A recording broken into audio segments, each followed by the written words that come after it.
శ్రీ సత్యసాయి జిల్లా Kadiri RTC depot బస్టాండ్లను RTC divisional chairman Pola Nagaraju MLA Kandikunta Venkataprasad పరిశీలించారు.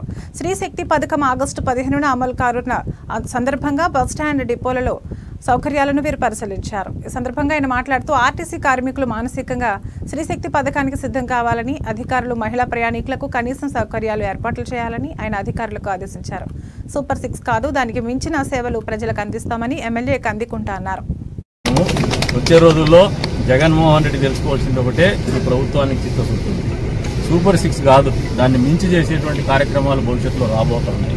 ఇవన్నీ కూడా ఊళ్ళ దగ్గర పెట్టుకుంటే బాగుంటుంది. జగన్మోహన్ రెడ్డి ఏదైనా పాజిటివ్ అప్రోచ్ పెట్టుకుంటే బాగుంటుంది, కానీ నెగిటివ్ అప్రోచ్ పెట్టుకొని ప్రజలను మళ్ళీ మోసం చేసి సిపిఎస్ రద్దు చేస్తారని మర్చిపోయినాను కొన్ని ఏళ్ళకి గడుచుకొని అధికారం రాగానే నేను ఇల్లు కట్టుకున్నాను తాడేపల్లిలో, మళ్ళీ అమరావతి రాజధాని కొనసాగిస్తానని 3 రాజధానులు అని చెప్పేసి మళ్ళీ ఒకసారి ప్రజల దగ్గరికి పోవాలంటే ఆర్టీసీ బస్సులో బాగా హైటెక్లో 2 కోట్ల 3 కోట్ల ఖర్చు పెట్టి ఆ బస్సులో పరదాలు కట్టించుకొని పోయేటువంటి కార్యక్రమం ఇప్పుడేమో ఎగేసుకొని ప్రజల మధ్యకి వస్తా